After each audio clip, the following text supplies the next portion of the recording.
Assalamualaikum warahmatullahi wabarakatuh. Perkenalkan, nama saya Firnanisa. Di sini saya dari Lokal A 2021. Nah, di sini saya akan menjawab final tes ilmu pendidikan yang terhormat dosen pengampu Bapak Profesor Dr. Syaifuddin Sabda MAG. Baik, berikut ini adalah video saya. Selamat menyaksikan.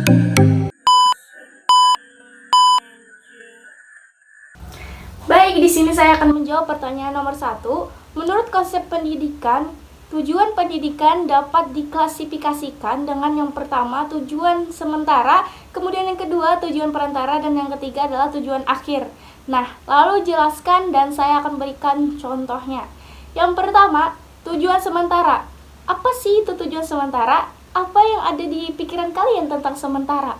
Nah, di sini saya akan menjelaskannya. Ternyata tujuan sementara ini adalah tujuan yang mana ingin kita raih atau yang ingin kita capai dalam fase-fase tertentu dalam pendidikan. Maksudnya seperti apa? Maksudnya ialah bahwasanya tujuan sementara ini ternyata tahapan-tahapan kita atau langkah-langkah kita atau proses-proses kita dalam tujuan yang lebih tinggi lagi. Jadi di sini adalah perkembangannya ya. Tujuan sementara adalah perkembangannya. Contohnya bagaimana? Contohnya ternyata seperti ini ya. Anak dimasukkan ke dalam sekolah untuk dia bisa membaca, menulis, dan menghitung. Nah, itu ternyata dia dapat membaca, menulis, dan menghitung. Itu ternyata adalah termasuk dalam tujuan sementara. Kenapa dimasuk dengan tujuan sementara? Karena dia memiliki tahapan-tahapan ya. Dan juga ada contoh lain seperti bahwasanya anak yang ingin belajar berdiri. Nah, yang pertama dia merangkak dulu, kemudian berdiri itu secara bertahap-tahap, berpatah-patah, dan sampai tujuannya yaitu dia bisa berdiri lebih bagus lagi. Nah, di situ bahwasanya tujuan sementara ini adalah tujuan yang memiliki tahap-tahapan atau perkembangan peserta didik itu. Kemudian yang kedua, tujuan perantara. Apa sih tujuan perantara? Ternyata tujuan perantara ini adalah alat atau sarana ya untuk mencapai tujuan-tujuan lainnya. Jadi ini adalah sarana kita untuk mencapai tujuan yang lainnya lagi ya. Jadi di sini digarisbawahi bahwasanya tujuan perantara adalah alat dan sarana. Contohnya bagaimana? Contohnya seperti ini ya. Niat akhir kita adalah lulus. Itu tujuan akhir kita adalah ingin lulus.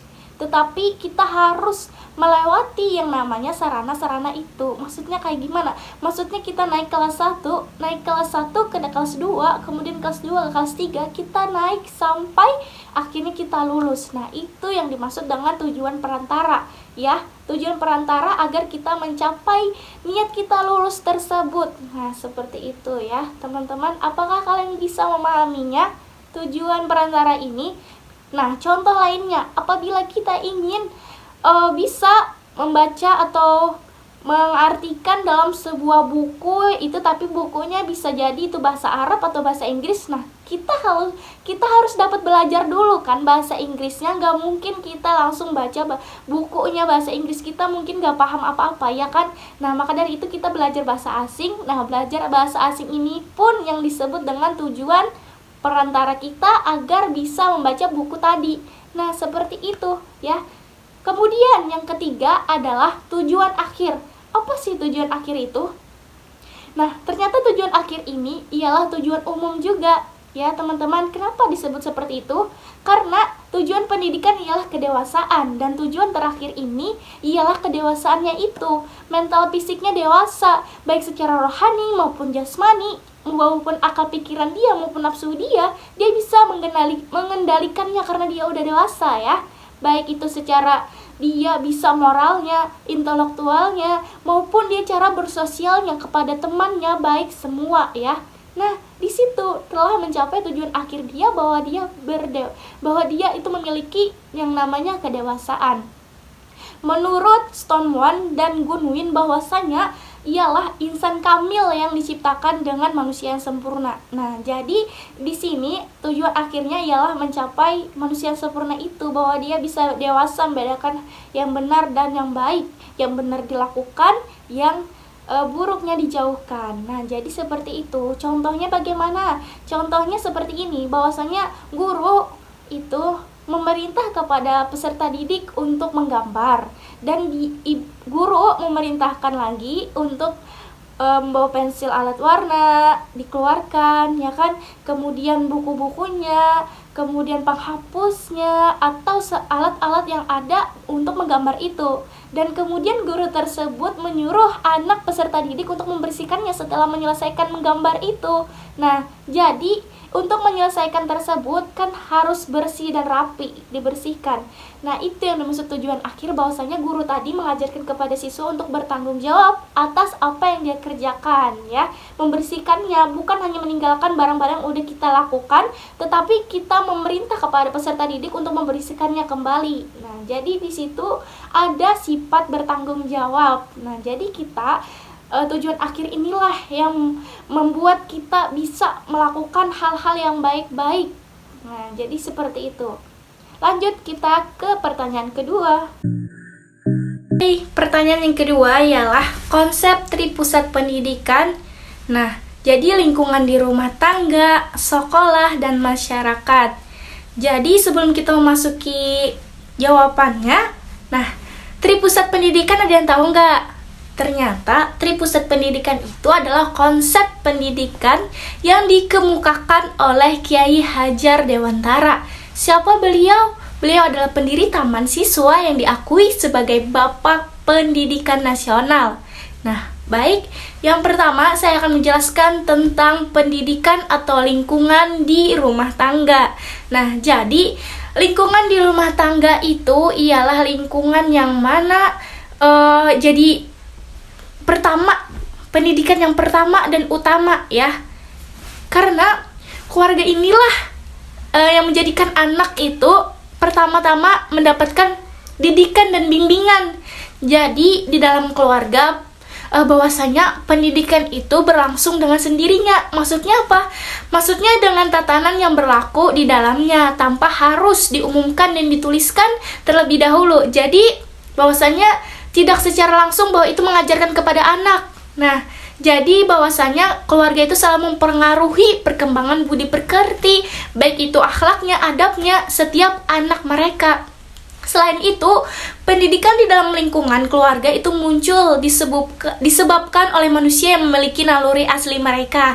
Nah, jadi untuk memperoleh keturunan dan mempertahankan eksistensinya, oleh karena itu manusia selalu dididik sesuai dengan keturunannya, dengan sebaik-baiknya. Nah, jadi pendidikan di dalam lingkungan keluarga ini menyangkut aspek rohani dan jasmani. Nah, seperti itu. Melalui pendidikan keluarga ini pun anak diharapkan memiliki pribadi yang mantap, yang baik, akhlak yang baik, dan mandiri untuk menjalani kehidupannya nanti. Nah, jadi sehingga dalam hal ini pendidikan dalam rumah tangga dapat dikatakan sebagai wadah persiapan pertama untuk anak dalam kehidupan bermasyarakat. Nah, adapun gambaran peranan seorang ibu, ya, sesuai dengan fungsi dan tanggung jawabnya dalam pendidikan. Nah, kan sedangkan seorang ibu ini perlu sekali dalam mendidik anak. Yang pertama, bahwa sumber dan pemberi rasa kasih sayang. Nah, itu peranan seorang ibu. Kemudian yang kedua, pengasuh dan pemelihara juga, ya. Kemudian yang ketiga, tempat mencurahkan isi hati.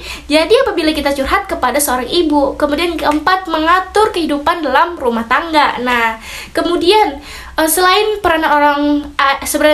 peranan ibu tadi, bahwa ada juga peranan ayah yang mana itu sangat berpengaruh dalam pembentukan sikap dan tingkah laku. Nah, oleh karena itu, apa sih tingkah laku yang dilakukan oleh seorang ayah dalam anaknya?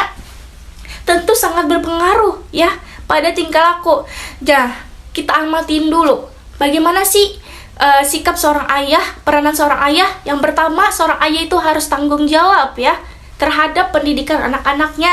Nah, jadi dapat disimpulkan bahwasanya yang pertama sebagai sumber kekuasaan di dalam negara itu peran seorang ayah. Kemudian yang kedua penghubung intern keluarga dengan masyarakat atau di dunia luar. Nah, jadi itu juga peran seorang ayah. Kemudian memberi rasa aman bagi seluruh anggota keluarga, ya. Kemudian pelindung terhadap ancaman dari luar, hakim atau mengadili jika terjadi perselisihan. Itu adalah peran seorang ayah, ya. Kemudian seorang ayah yang paling penting adalah pendidik dari segi-segi rasional. Nah, akal pikirnya. Nah, jadi seperti itu, bahwasanya keluarga akan memberikan dua kontribusi penting terhadap perkembangan anak.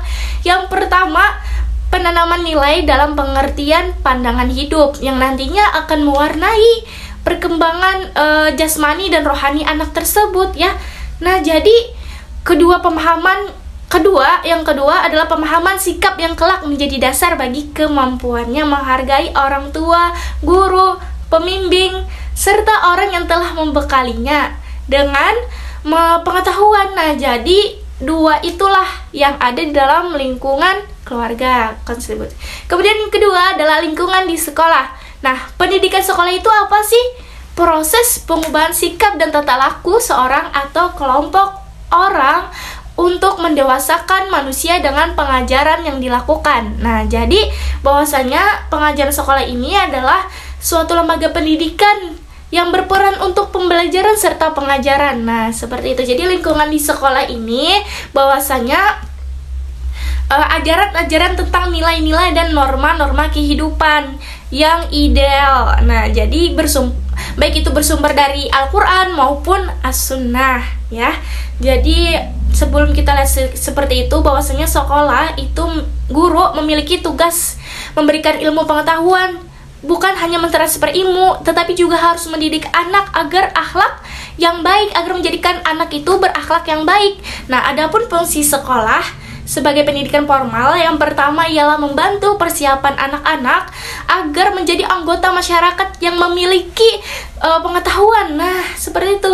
Selain pengetahuan, juga memiliki keterampilan dan keahlian yang dapat digunakan dalam hidupnya. Kemudian yang kedua, bahwasanya peran fungsi tadi membantu mempersiapkan anak agar menjadi anggota masyarakat yang memiliki kemampuan untuk memecahkan masalah dalam hidupnya. Nah, seperti itu. Kemudian yang ketiga, meletakkan dasar-dasar hubungan sosial yang harmoni dan manusiawi agar anak itu mampu apa? Mewujudkan realisasinya dirinya secara bersama-sama di dalam masyarakat yang dilindungi oleh Allah Subhanahu wa Ta'ala.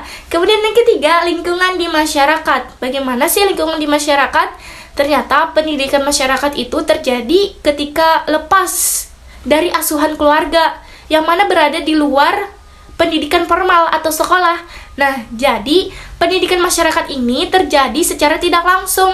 Dalam arti apa? Dalam arti bahwa anak itu mencari jati dirinya sendiri, mencari pengetahuannya sendiri atau pengalaman dirinya sendiri di luar. Nah, untuk mempertebal keimanan serta keyakinan sendiri akan nilai-nilai kesusilaan dan keagamaan di dalam masyarakat. Lalu, fungsi dan peran masyarakat. Nah, jadi fungsi peran masyarakat itu sebagai pusat pendidikan sangat tergantung pada taraf perkembangan dari masyarakat beserta sumber-sumber belajar yang tersedia di dalamnya tersebut. Nah, jadi bahwasanya pendidikan yang masyarakat itu bersifat non-formal. Maksudnya apa? Yang sengaja diselenggarakan oleh badan atau lembaga dalam masyarakat yang berfungsi untuk apa? Yang berfungsi untuk mendidik tersebut. Nah, seperti apa contohnya? Seperti masjid, organisasi pemuda, karang taruna, kursus, bahkan yang lainnya. Nah, jadi kaitannya antara masyarakat dan pendidikan itu dapat ditinjau ada 3. Yang pertama, masyarakat itu sebagai penyelenggara pendidikan, bahwa yang dilembagakan adalah jalur sekolah dan jalur luar sekolah. Nah, jadi maupun yang tidak dilembagakan juga jalur luar sekolah tadi, ya. Kemudian yang kedua, lembaga-lembaga kemasyarakatan dan kelompok sosial di masyarakat, baik langsung maupun tidak langsung, itu ikut mempunyai peran dan fungsi edukatifnya sendiri. Kemudian yang ketiga ialah dalam masyarakat bahwasanya tersedia berbagai sumber belajar, baik yang dirancang atau disebut dengan by design, maupun yang dimanfaatkan yang disebut dengan utility. Nah, itu jawaban nomor 2. Selanjutnya adalah jawaban nomor 3. Nomor 3, pertanyaannya, kemukakan konsep pendidikan menurut Undang-Undang Pendidikan dan menurut pandangan Islam. Baik, yang pertama, menurut Undang-Undang. Nah, jadi menurut Undang-Undang Republik Indonesia Nomor 14 Tahun 2005, bahwasanya tentang guru dan dosen itu bab 1 pasal 1 menyebutkan bahwa guru atau pendidik itu adalah pendidik profesional dengan tugas utama ialah mendidik, mengajar. Maksud mendidik ialah memberi tentang adab, mengajar, membimbing, mengarahkan, melatih, menilai, dan mengevaluasi peserta didik pada pendidikan anak usia dini, maupun itu jalur pendidikan formal, maupun pendidikan dasar, dan pendidikan menengah. Jadi, bahwasanya menurut undang-undang dan mendidik, membimbing tadi ya. Nah, namun sedangkan dalam pendidikan pandangan Islam, bahwasanya pendidik adalah orang yang bertanggung jawab ya, bertanggung jawab terhadap perkembangan peserta didik. Nah, jadi bahwasanya menurut pandangan Islam tadi, dia dengan upaya mengembangkan seluruh potensi itu loh, potensi dari peserta didik. Nah, jadi baik potensi yang efektif dengan ilmu pengetahuan, dengan rasa, maupun kognitif dengan nilai atau ciptaannya tadi, maupun dengan psikomotorik atau psikomotor dengan prakteknya. Jadi pendidik tersebut kemudian terbagi menjadi 2. Yang pertama ada pendidik kodrat dan ada pendidik jabatan. Nah, jadi keduanya tadi akan dijelaskan ya. Akan saya jelaskan lagi. Kemudian yang tadi, pertama, pendidik kodrat. Apa yang kalian pikirkan? Nah, jadi pendidik kodrat ini adalah orang dewasa yang mempunyai tanggung jawab utama terhadap anaknya. Siapa? Ayo, siapa? Orang tuanya. Nah, jadi pendidik kodrat ini adalah orang tua, karena mereka yang mempunyai hubungan darah dengan anak tersebut. Jadi bahwasanya namun karena orang tua itu kan kurang memiliki kemampuan, waktu, dan sebagainya untuk memberikan pendidikan yang diberikan. Contohnya orang tua bekerja itu kan gak ada waktunya ya kan. Nah, maka dari itu mereka menyerahkan tugas pendidikan tersebut atau sebagian tanggung jawabnya itu kepada orang dewasa lainnya untuk membimbingnya. Maksud membimbingnya adalah ke arah yang lebih baik lagi, bukan hanya mentransfer ilmu saja. Contohnya seperti siapa? Guru di sekolah, kemudian guru agama di masjid, kemudian majelis-majelis, nah, dan tokoh-tokoh masyarakat. Ya. Jadi orang tua ini sebagai pendidik kodrat yang mana dia itu menerima amanah dari tugas yang diberikan oleh Allah Subhanahu wa taala, langsung mendidik untuk anak-anaknya ya. Kemudian di dalam Quran surah At-Tahrim itu ayat 6, "Hai orang-orang yang beriman, peliharalah dirimu dan keluargamu dari api neraka." Quran surah At-Tahrim ayat 6. Nah, jadi berdasarkan ayat tadi ya, itu yang artinya tadi dapat dikatakan bahwa setiap orang tua itu atau orang tua mukmin itu otomatis apa? Otomatis dia tuh menjadi pendidik untuk anak-anaknya tanpa harus mengikuti yang namanya pendidikan profesional, pendidik tanpa memiliki ijazah dan tanpa menerima honor. Dia memang amanahnya untuk mendidik anaknya. Nah, harus melaksanakan kewajiban tersebut. Jadi orang tua ini adalah pendidikan pertama yang dirayu untuk anak-anaknya, karena ia harus mempertanggungjawabkan ya kan tugas tadi kepada Allah Subhanahu wa taala. Kemudian yang kedua ialah pendidik jabatan. Pendidik jabatan ini apa sih? Nah, jadi pendidik jabatan ini pendidik yang ada di sekolah itu seperti guru, konselor, maupun administrator ya, yang disebut dengan pendidik karena jabatan tadi. Nah, jadi sebutan ini itu disebabkan mereka kan ditugaskan untuk memberikan pendidikan dan pengajaran di sekolah. Nah, oleh karena itu mereka mentransformasikan kebudayaan itu secara terorganisasi demi perkembangan peserta didik tersebut. Nah, jadi bahwasanya pendidik jabatan tadi, iya guru tadi. Nah, khususnya apa? Khususnya di bidang ilmu pengetahuan dan teknologi. Kemudian, apa saja sih tugas pendidik? Nah, jadi yang pertama itu sebagai pengajar atau disebut dengan instruksional yang bertugas untuk apa? Merencanakan, kemudian melaksanakan, mengkegiatkan program yang telah disusun di dalam silabus serta melaksanakan penilaian setelah program dilakukan. Jadi langsung penilaiannya itu kepada peserta didik. Nah, kemudian yang kedua adalah sebagai pendidik atau disebut dengan edukator. Nah, yang mengarahkan peserta didik itu pada tingkat kedewasaan dan kepribadian yang kamil, yang sempurna, seiring dengan tujuan Allah Subhanahu wa taala yang menciptakannya, ya. Kemudian nomor 3 ialah sebagai pemimpin atau disebut dengan managerial yang memimpin atau mengendalikan diri sendiri atau peserta didik dan masyarakat. Nah, jadi guru juga seperti itu, ya. Bahwasanya apabila terdapat berbagai masalah yang menyangkut upaya dia yang mengarahkannya, kemudian mengawasinya, pengorganisasian, pengontrolan, dan partisipasi atas program pendidikan yang dilakukan. Nah, jadi seperti itu, ya. Kemudian lanjut kita ke soal terakhir, keempat. Yang keempat yaitu alat pendidikan berbeda dengan alat pelajaran. Nah, jelaskan apa yang dimaksud dengan alat pendidikan beserta contohnya. Baik, bismillahirrahmanirrahim. Mengenai tentang alat pendidikan, itu adalah segala sesuatu yang digunakan untuk mencapai tujuan pendidikan. Nah, jadi langkah-langkah yang diambil demi kelancaran proses pendidikan. Nah, seperti itu. Kemudian macam-macamnya.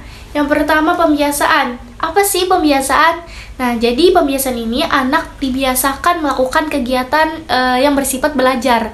Jadi pembiasaan ini adalah salah satu alat pendidikan yang penting sekali, terutama bagi anak-anak yang masih kecil. Nah, maka oleh karena itu, kebiasaan-kebiasaan yang baik harus tetap diberikan dan dilaksanakan. Contohnya pembiasaan seperti apa? Contohnya sikat gigi sebelum tidur, bangun tidur harus merapikan tempat tidur. Nah, jadi itu akan menjadi kebiasaan anak, dan ini akan sampai ketuanya membentuk watak anak-anak ini. Dia akan menjadi kebiasaan sampai hari tuanya. Nah, kemudian yang kedua ialah pengawasan. Jadi dalam melakukan pembiasaan, nah kita juga membutuhkan yang namanya pengawasan. Jadi akan menjadi manusia yang hidup menurut nafsunya saja apabila tidak ada pengawasan. Nah, kemungkinan besar anak itu akan menjadi tidak patuh dan tidak dapat mengetahui arah yang benar, arah yang positif. Maka dari itu kita perlu mengawasi anak-anak. Contohnya bagaimana? Mengingatkan anak perempuan tidak keluar larut malam di malam hari, ya. Kemudian yang ketiga adalah perintah. Perintah ini bukan hanya apa yang keluar dari mulut saja, tetapi harus kita kerjakan juga. Sebelum kita memerintah kepada anak kita harus melakukannya dulu, ya. Jadi ini adalah peraturan-peraturan umum yang harus ditaati oleh anak-anak, yang bersifat itu memberi arah atau mengandung tujuan ke arah yang mana itu perbuatan susila atau perbuatan baik. Contohnya apa? Contohnya ialah bahwasanya memerintah anak untuk makan secara teratur. Kemudian 4 adalah larangan. Larangan itu apa sih? Nah, ternyata larangan itu adalah yang biasanya jika keluar anak itu melakukan sesuatu yang tidak baik, yang merugikan orang lain atau yang memudarat. Nah, jadi larangan itu adalah yang membahayakan orang lain atau dirinya sendiri. Jadi kita sebagai seorang guru, kita harus melarang anak ataupun orang tua.